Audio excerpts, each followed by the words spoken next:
First Peter chapter 5 and verse 8. Be sober, be vigilant, because your adversary the devil, as a roaring lion, walketh about, seeking whom he may devour. There are those who believe that the world we know is not as it seems, that the devil is real, and we are in the middle of an epic war he is waging against us. A battle between good and evil, fought man to man and soul to soul. Many St Lucians have gotten caught up in this supernatural world, and for 33 years, one man has fought on the side of good on their behalf. His name is Father Lambert St Rose, and he is the Exorcist. You golden King, each and every day, my mouth shall never cease to sing, and I will bless your name forever. Praise God, praise God. In Christianity, exorcism is the practice of casting out demons. The person performing the exorcism, known as an exorcist, is often a member of a Christian church or an individual thought to be graced with special powers or skills. The exorcist may use prayers and religious material, such as set formulas, gestures, symbols, icons, and amulets. He often invokes God, Jesus, and or several different angels and archangels to intervene with the exorcism. According to Catholic understanding, several weekly exorcisms over many years are sometimes required to expel a deeply entrenched demon. In general, people considered to be possessed are not regarded as evil in themselves, nor wholly responsible for their actions, because possession is considered to be unwilling manipulation by a demon, resulting in harm to themselves or others. Therefore, practitioners regard exorcisms as more of a cure than a punishment. The Catholic rite for a formal exorcism, called a major exorcism, is given in section 11 of the Ritual Romanium. The ritual lists guidelines for conducting an exorcism and for determining when a formal exorcism is required. Priests are instructed to carefully determine that the nature of the affliction is not actually a psychological or physical illness before proceeding. Demonic possession have been documented and exorcisms have been performed for thousands of years. There are a few modern-day stories that have grabbed the attention through movies, while others have merely persisted through folklore. The most famous of these cases occurred in Bavaria, Germany. 23-year-old Anneliese Meher had a history of epilepsy and mental illness, for which she had often been treated at a psychiatric hospital. However, in 1973, Meher became suicidal, spun all religious artifacts, drank her own urine, and began to hear voices. Medicine did nothing to help the girl, who begged her family to bring in a priest because she believed that she was possessed by demons. Though her request was rejected, 2 local priests secretly began treating her with exorcism rites. Peter Hind was present during these exorcisms. It went on for about an hour and a half. I can remember, as we were finished with this one, Padre Arnold said, "Okay, it's time for a break, so that Anneliese can get some rest." Suddenly she began, "Rest? There's no rest here. It goes on and on." It sent a cold tingle down my spine. It gave me goosebumps. Meanwhile, her parents stopped treating her epilepsy and mental disorders. She was dead within a year. Consequently, her parents and the priest responsible were charged with negligent homicide. Somewhere between science and superstition, there is another world. Today, at age 63, he conducts Mass 7 days a week here at the Archdiocese in Fiji. His words are slow, deliberate, and well thought out. His experience in the cloth spans decades. He is the author of The Spellbinding in Turbulent Waters, a provocative piece of literary work which provides a vivid exposition of the devil within our midst, the truly dark side of St Lucian culture. Disturbing in its tortuosity, this book is not for the faint of heart. The manuscript encapsulates characterizing the escalating problem of depravity of the human soul, stemming social, cultural, and spiritual deficiencies. It begs the question: has the Catholic Church been able to attain the nexus between St. Lucian Afrocentric culture and Christianity? Has the Church been able to challenge and confront what has been deemed unacceptable to the bourgeoisie as inherent social, cultural, spiritual values reflected in duplicity in the religious outlook? The book, however, provides a ray of hope as it culminates in an expression of beauty of the sacramental life provided by the Church, which is available to all in order to put on God's armor so as to be able to resist the devil's tactics. I sat down with Father Lambert St Rose at the Lady of Fatima Church in Leclerc, and naturally, our discourse commences in Genesis. Tell me about those early days. I did not have too much of a honeymoon period in Solfatara town. Remember, we went to church one night and helping to prepare for the weekend celebrations. And this woman came in with this little child in her arms and said, "Father, this child is seeing a spirit and would like you to pray over her." And my first reaction was, "Spirit? Are you real? I've never dealt with this before. I know absolutely nothing about this."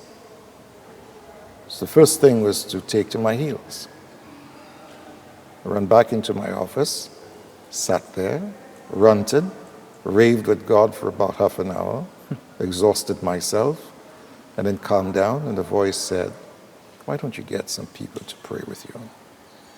It's a sacrament. And go back and pray over this child." That's what I did. The Lord is calling you to a deeper spirit of love and sharing and reconciliation. And I marvel at the wonder. And when we placed the crucifix over the child's mouth, child coughed, came back, and we called a judge for that night. We thought that was the end of it.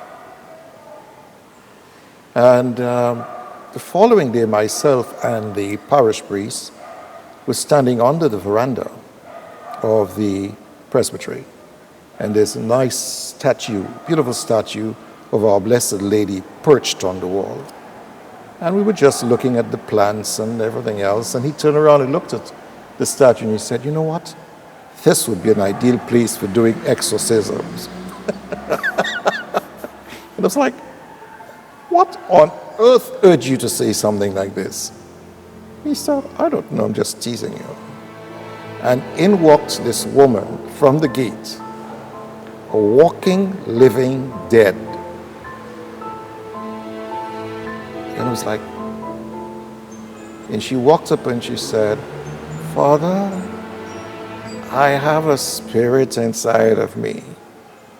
I looked at the priest and the priest looked at me and I said, "You called for it, you got it." But luckily for us at this time, there was a visiting priest from the United States. I'm not sure exactly where he's from now.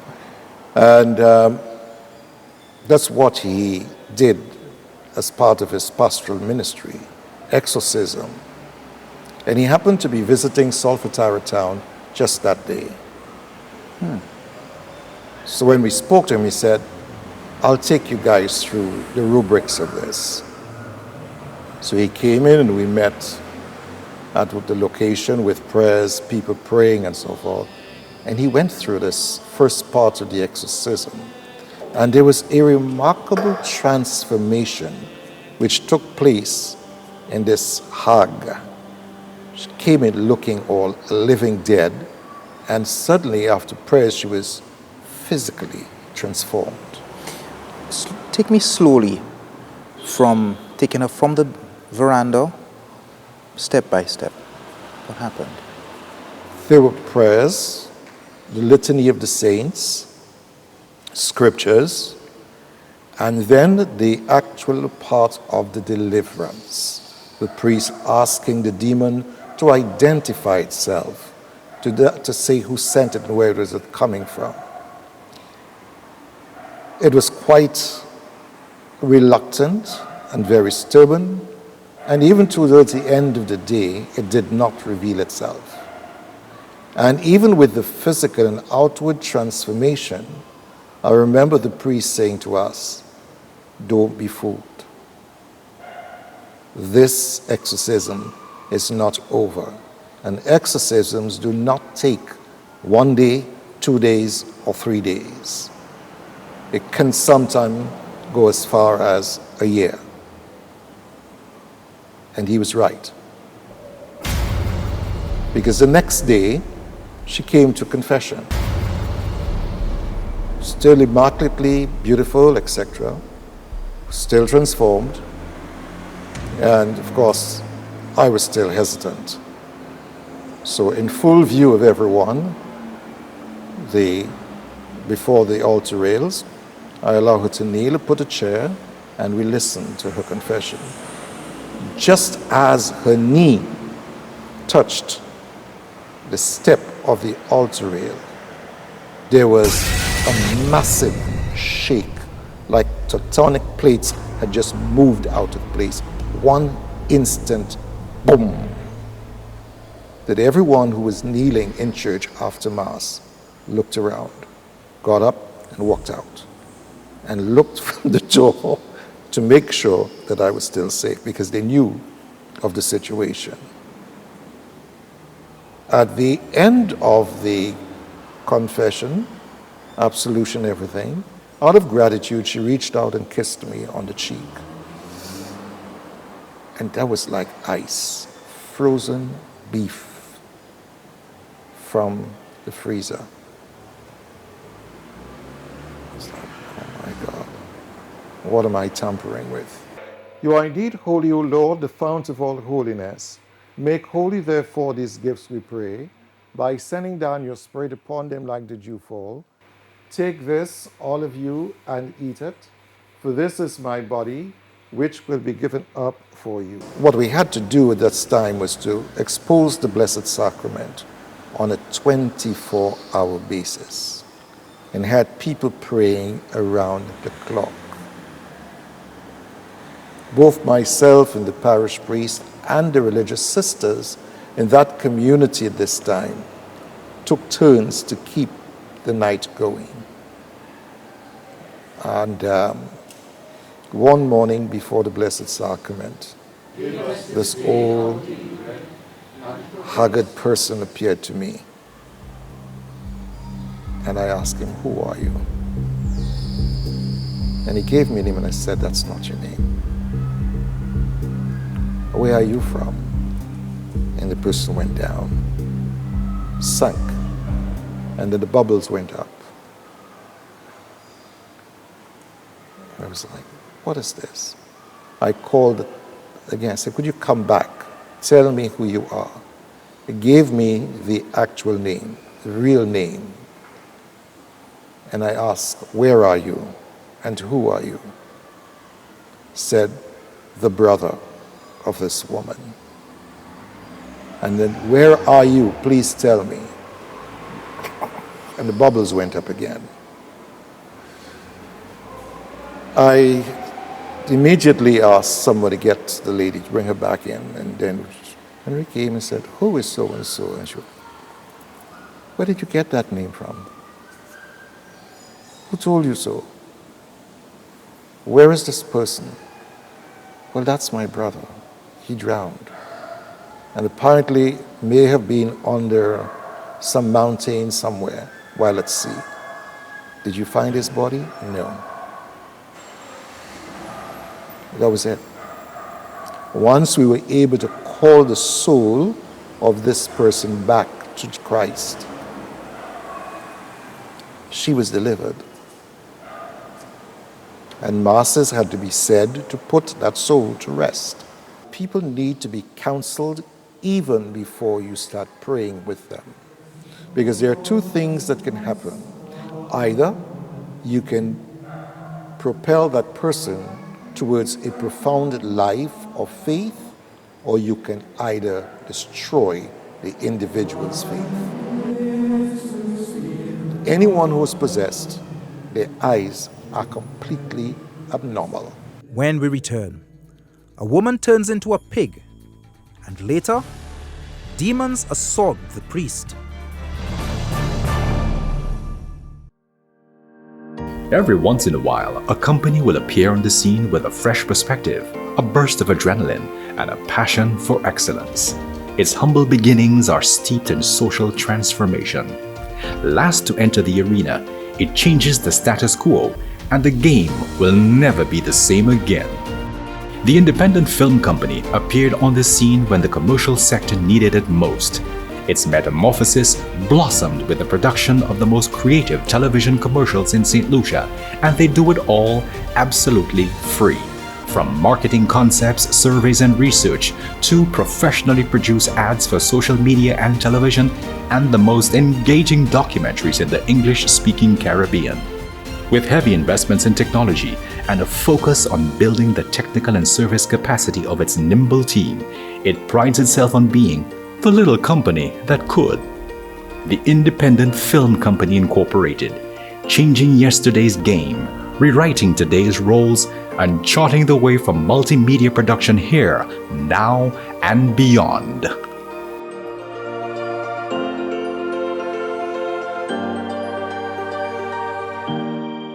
Where most people see a window, we see a vision.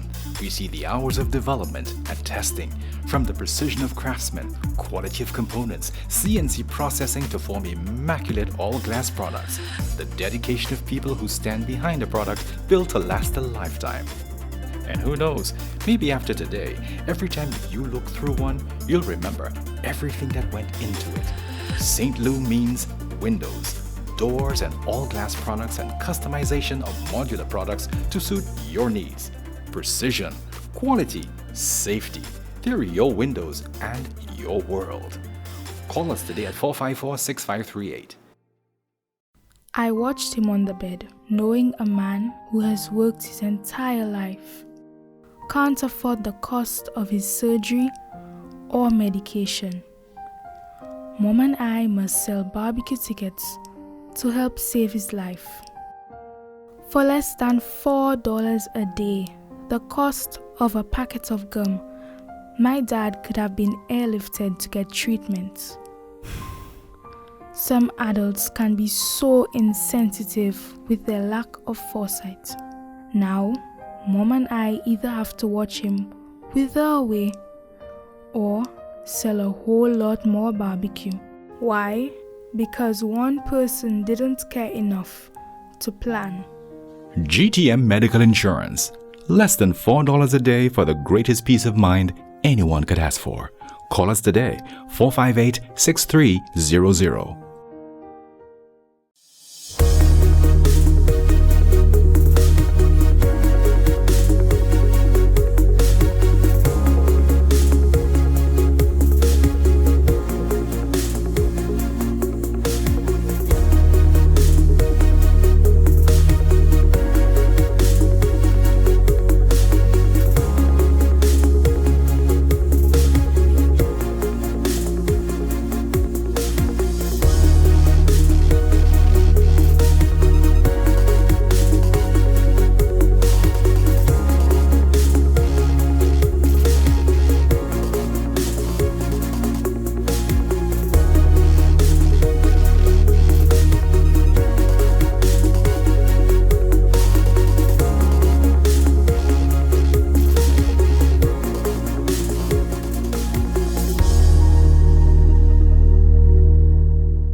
Remember all of us gathered here before you.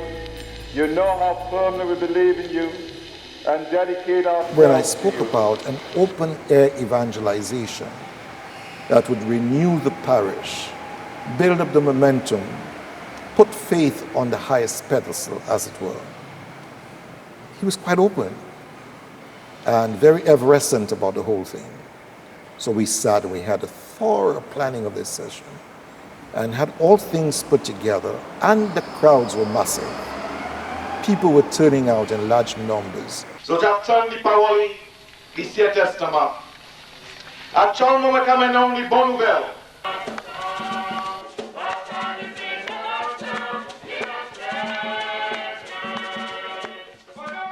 But one night, while we were about, just after the exposition of Blessed Sacrament, where people met before we launched out in a prayer session, when we got out there in the crowd was this piggish looking face. A pig? Yeah. And I looked at the altar boy and I said, no, please, no, no, no. I can't take another one again. So I said, but what on earth is that pig doing here? And he looked again. He said, yes, Father, it's a pig. I went cold. And I went out and just started sprinkling with holy water. And whoever it was made a dash in the crowd. And then suddenly people's eyes opened and somebody shouted, Mio cochon and pas mi moon. But he was standing just like any normal human person. So immediately, somehow by the grunt, or whatever it was, people recognized who she was.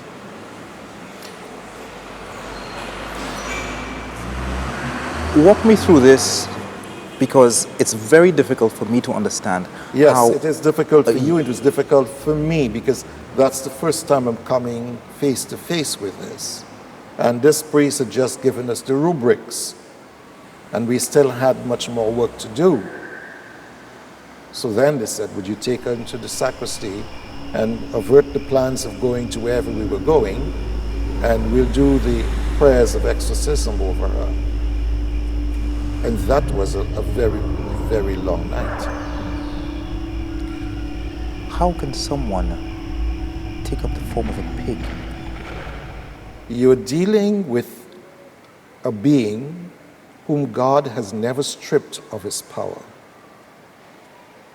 but allow him the freedom to do what he wants, to demonstrate his own powerlessness with all of his powers against God. Because it is always in the best interest of the devil to rebel against God, to deceive man, and to derail him as much as possible from the presence of God. If you remember the book of Job, you remember that God called his children together. And who did he spot in the congregation? Mr. Satan, sitting comfortably among his congregation. And they asked him, where you've come, what are you doing here? Where have you come from? He said, I've been walking, I've been on a global trot. And I've been trotting the world looking for good souls to ruin them. And I've met your servant Job, and this man is resolute in his faith. But I know what has kept him so resolute. It's his wealth, his status. That's why he trusts in you. God said, you want his wealth? Have it. And in a twinkle of an eye, everything was devastated. Everything was destroyed.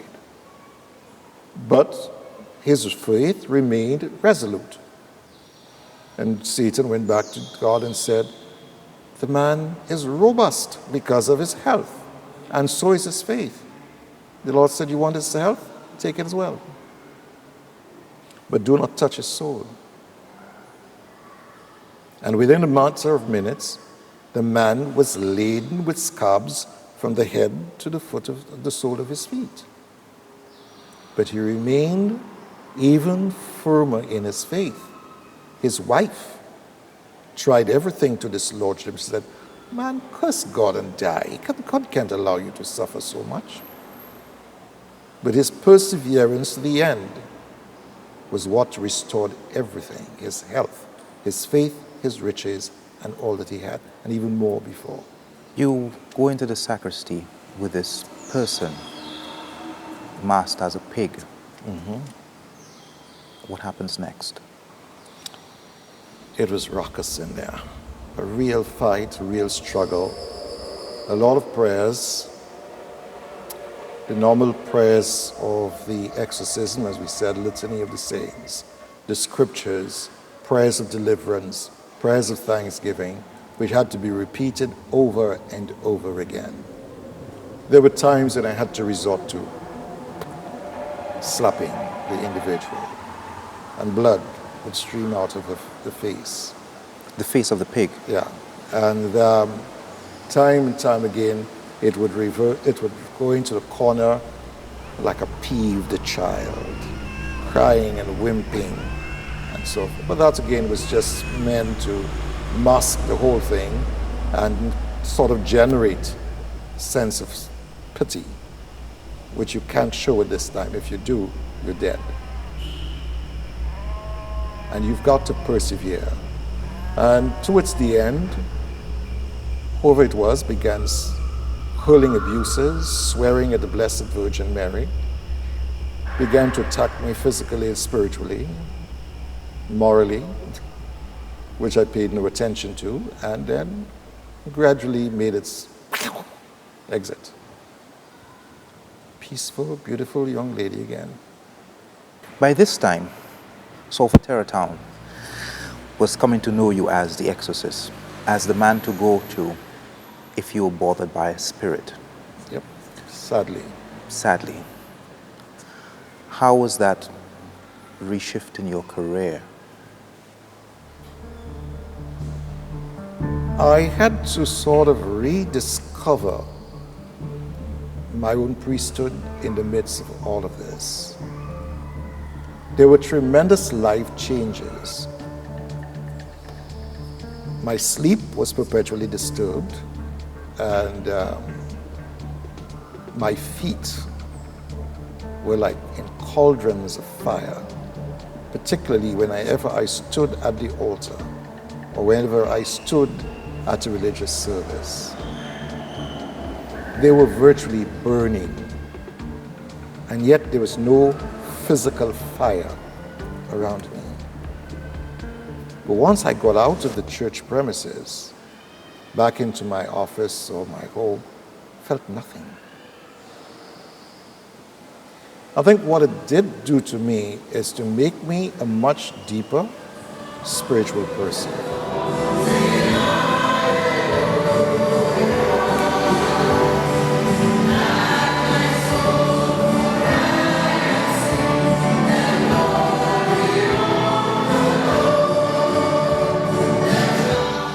Was it a normal Lenten weekend, which is Friday night?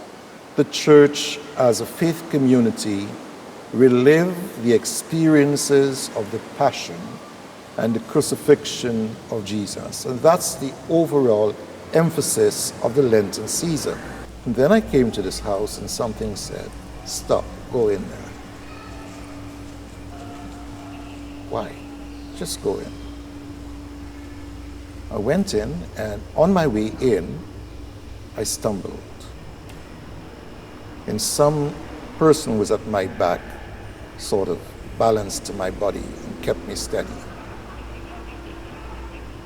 Felt nothing, which I presumed was just that I missed a step or something. But it was only afterwards that I was told that there were two hands under my feet who were trying to trip me.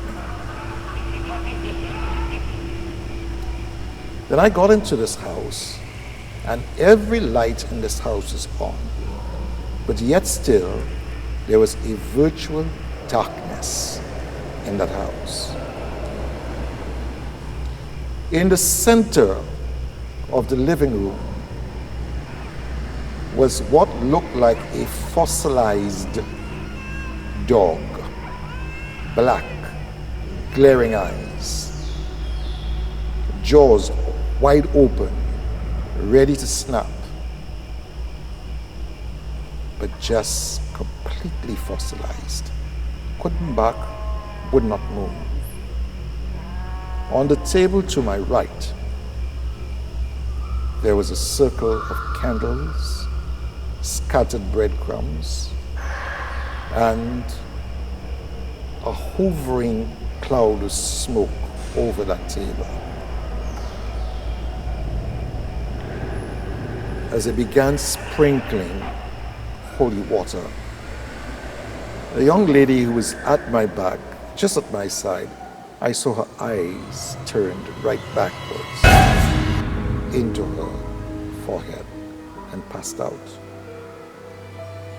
And some people who were out there just rushed, grabbed her, and took her and said, take her back to the church.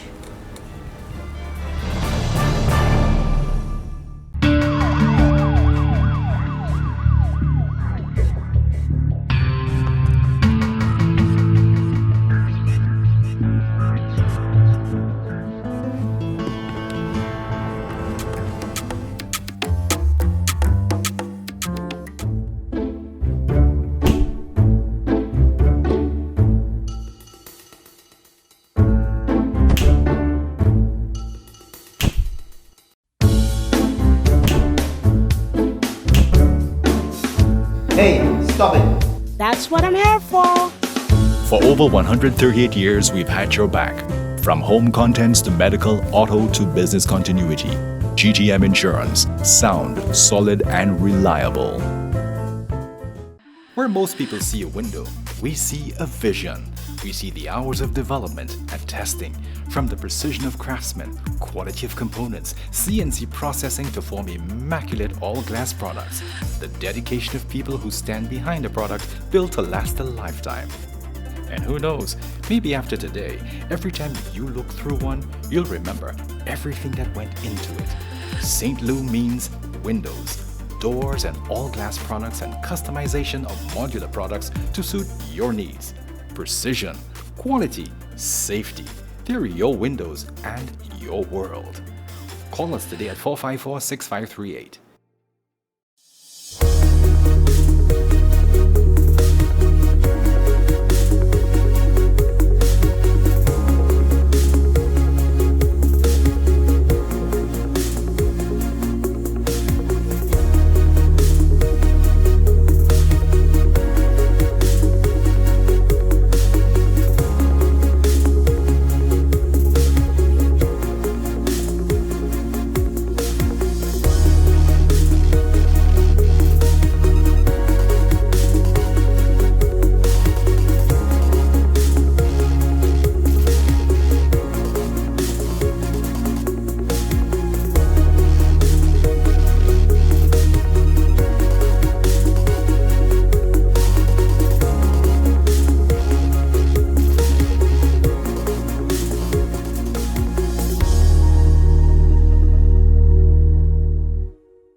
There was a commotion out there. People were screaming and shouting as I went in, and every room, blessing.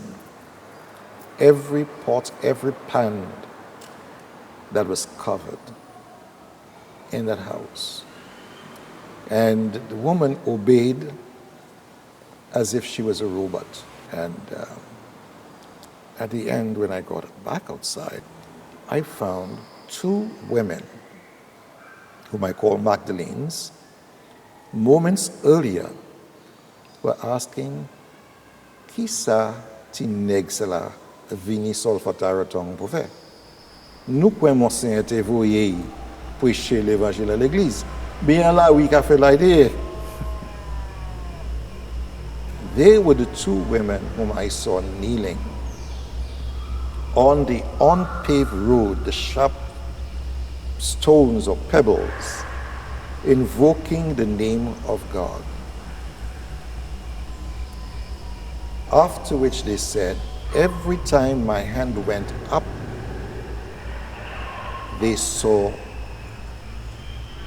a deceased member of the community, of their family, exiting that door. They saw body parts. They saw all kinds of things running for shelter, skeltering all over the place. I didn't see any of that.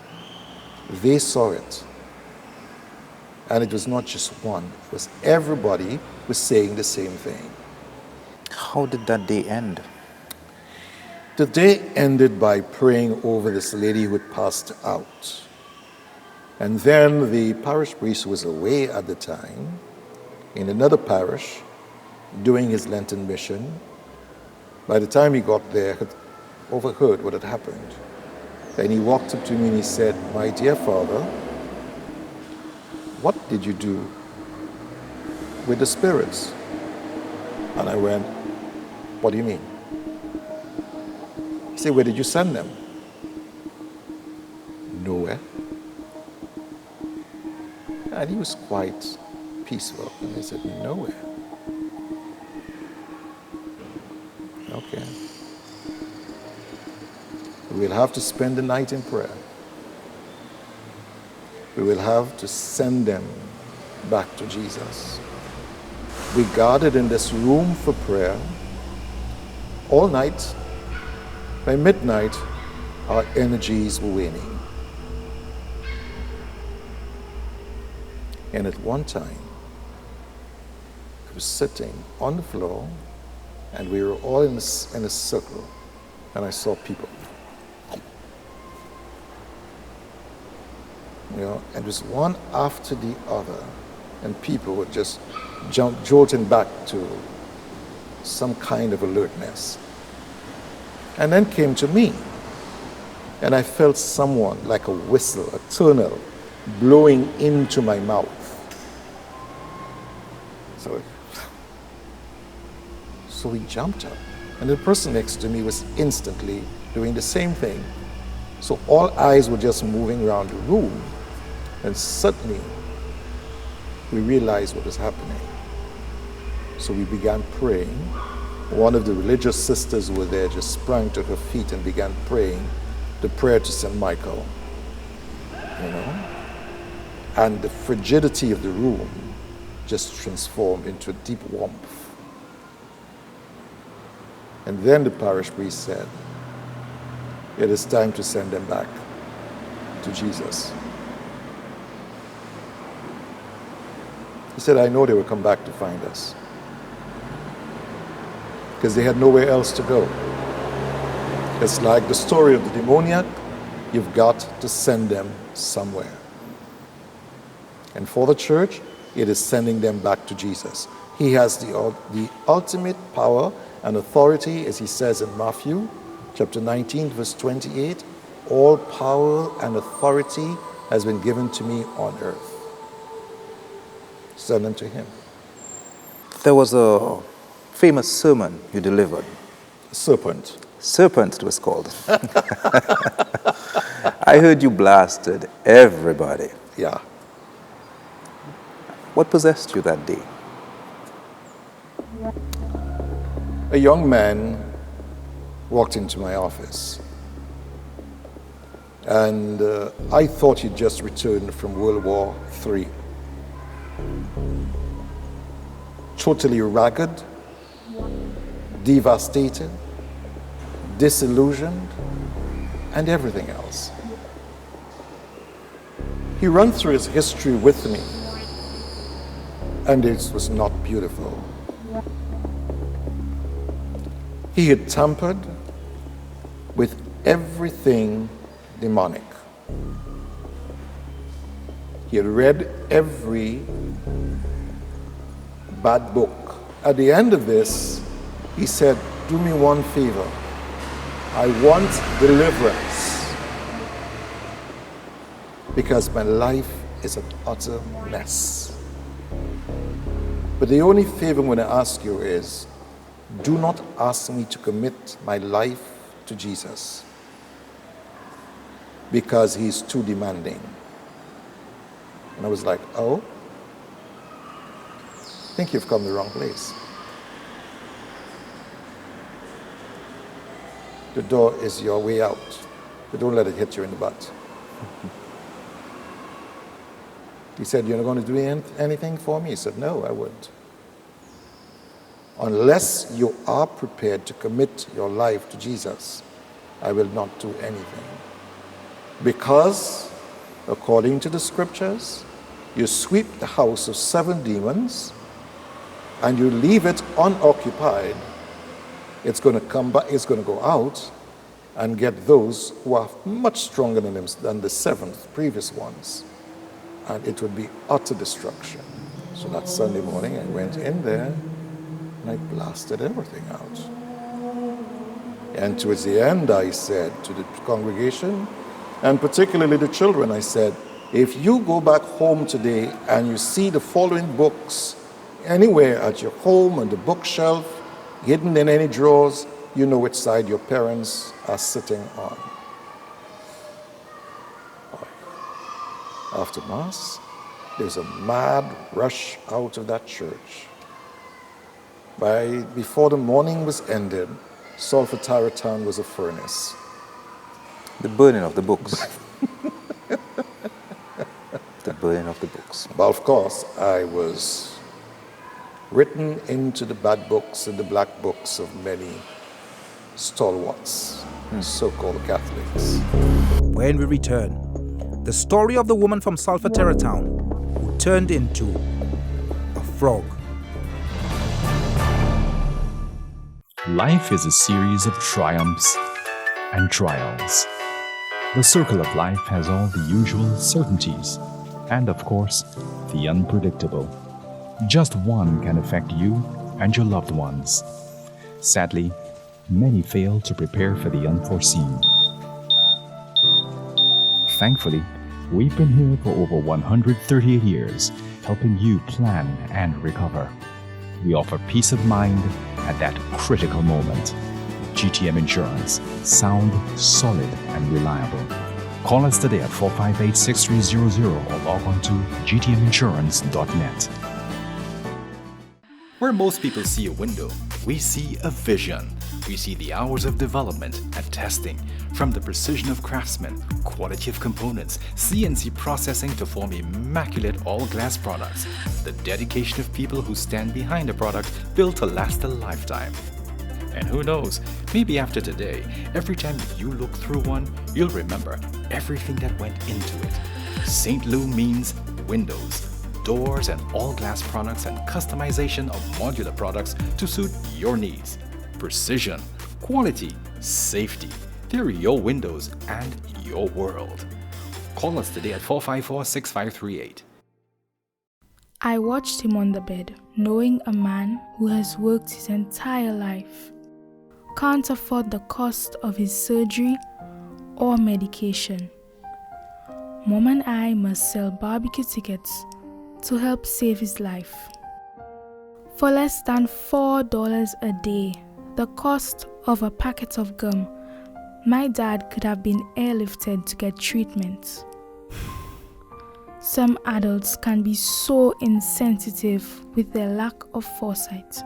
Now, Mom and I either have to watch him wither away or sell a whole lot more barbecue.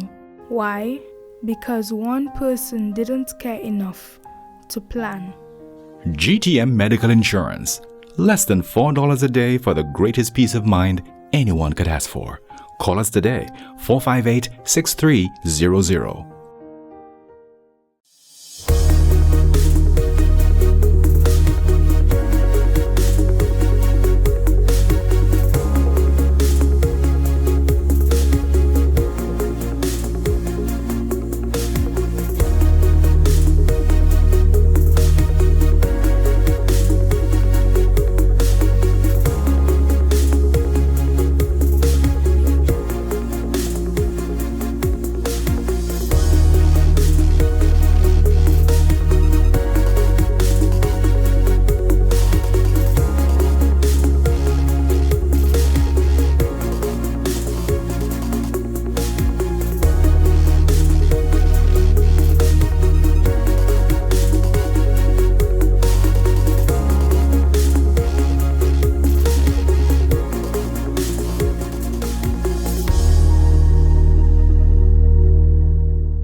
This is actually the owner of the company where we are.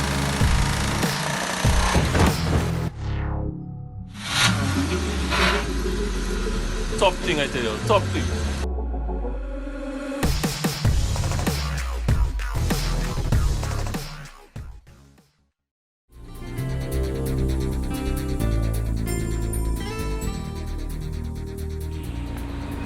Make your home in me, as I make mine in you. As a branch cannot bear fruit all by itself, but must remain part of the vine, neither can you unless you remain in me. Tell me about a bolum. What is a bolum? And have you ever had any experience with it? A bolum is said to be an aborted fetus, whether of man or of animal, that is taken, nurtured, groomed, or whatever it is, in isolation and in darkness, and is used as a slave to his master to obtain his own ends. The first time that one of the elders defined for me what a bolum was, he said it can be made either of an egg or a human fetus or this thing or of an animal, and it is nurtured in a bottle, kept in a cupboard, and released at night to be able to do whatever the master sends it to do. My closest encounter was in Solfatara town. It is such a joy to see so many of you again tonight, and to know that you have not grown tired. Amen? Jesus is present now among you. All you have to do is to believe in him. If you believe in him, you will not perish. The Catholic Church is not teaching you. I heard that blaring echo cry of a baby right in the yard where we were having this exposition. And one of the men walked out there and he bolted back in like a catapult receding after releasing its projectile. And under his breath he said, "Abolom." We asked him, "What is this?" He said, "Antima Maike Kamashi Duvande." And we said, "Why did you let it go?" He said, "Mwe, sasachwo." Right? That's the closest, but did not have an opportunity to say it. There was also the experience of you coming back to the presbytery and the noise in the cellar. But that night on the way home, I thought I knew that person, because it was the splitting image of this man who was flagging me down. And for some reason, the area was isolated and it was dark. And I was not going to take that chance. to do so. I entered Solfatara town, and that's the first character I'm seeing. I said, come here. What are you doing up the road? He looked at me strangely. What do you mean? I said, well, what were you doing up the road? Why did you flag me down? And how did you get here before me? He said, not me, Father. I was sure I'm not the one. I said, okay. Didn't want to make him none the wiser, so cut the conversation short. Got into the presbytery, parked in my car in the garage, climbing the stairs, and there was this ruckus taking place in the cellar. The parish priest was having dinner, and he thought something was wrong, so we came out. Couldn't find anything, but we just blessed the entire place with salt and went back. Mourning cry, somebody was dying, somebody was sick. We searched around, we couldn't find anybody, we gave it up. It was a Sunday, we were having lunch, when somebody came back and said, Father, please come and see this. I was like, we are having lunch. Father, please leave what you're doing, come and see this. What is it? He said, it's a cat. But it's so big, and it's half human, half cat. We said, like, what are you doing? Come on, that's nonsense. Stop exaggerating. So there we went, and there was this monstrosity lying across the stage.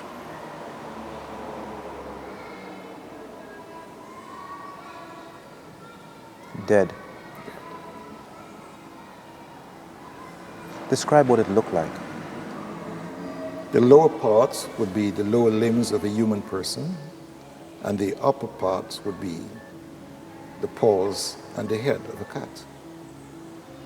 What color was it? Almost ginger.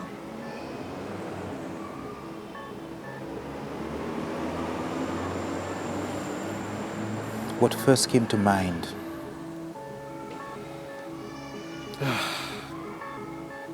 Why on earth did God send me to this God-forsaken place? How did you all get rid of it? We had the gardener to take it across with a wheelbarrow and bear it to the cemetery. Did other people in the community see it? Of course, yes, they did. How come things like that never made the news? Well, at that time, the news was not as vociferous as it is today. It is such a joy to see so many of you again tonight, and to know that you have not grown tired. Amen? She's married, and she has 3 children. Has been one of the most, not only loud, but very dynamic lay Catholic preachers who have gone around with me while we were evangelizing the parish. In Solfatara town, there were other incidents. Yep. Like the lady and the frog. Again, I ask, how can a human being turn into a frog?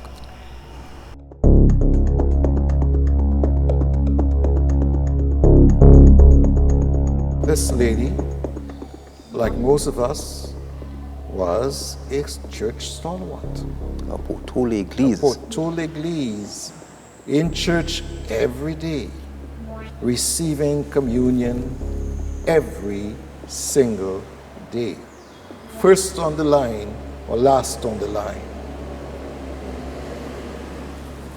Never did I suspect, or anyone else suspect, that she was doing that. She was missing one morning, and where is so-and-so? Nobody knew. And it's found by the kids, no, she's at the hospital. She got burnt last night. So, of course, you try to be very sympathetic as your pastoral responsibility to reach out to your flock in times of distress. And we did, and no need to get that bombshell. So-and-so keep willing my your swear. And of course, you're in shock. You shout out, well, why would somebody do this to you, you know? And you wouldn't get an answer. So you go back to this individual and you say, you ask, very cautious not to ask direct questions, and so you allow things, can we get breakfast, or you sat and talk. Only somebody had made it before me.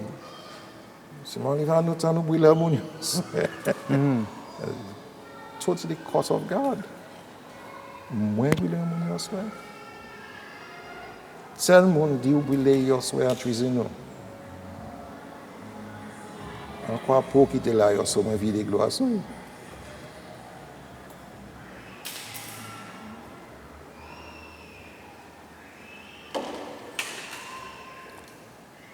On hearing that, did you believe that Porto L'Église could ever do such a thing? Turn into a frog. With that time, my mind began going in reverse. And I began recalling other events that I'd heard previously. But again, evil does not have a limit. It doesn't have age, nor does it have ethnicity. It is not a respecter of personages. It will inhibit or inhabit the life of anyone who allows themselves to be guided into this direction. Or if, of course, through negligence of parents, this could happen. The belief that demons exist and can possess people is, of course, the stuff of fiction and horror films. But it is also one of the most widely held religious beliefs in the world. Most religions claim that humans can be possessed by demonic spirits. The Bible, for example, recounts 6 instances of Jesus casting out demons and offer exorcism to remedy this threat. Look, your daughter doesn't say she's a demon. She says she's the devil himself. During the filming of the 1973 movie, The Exorcist, an increasingly serious set of unexplained mishaps led the filmmakers to call in a priest to bless the Washington, D.C. film set. A fire destroyed much of the set, where most of the demonic action takes place. A scene where a demonic force throws Reagan's mother Chris against a wall led to a permanent back injury for co-star Ellen Burstyn. Most eerily, actors Jack McGowan and Vasiliki Maliaros, whose characters both died in the movie, died in real life before the film's release.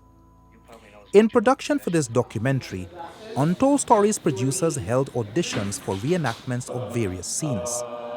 However, one peculiar ungodly incident sent ripples of fear into the creative director. From the door from the beginning.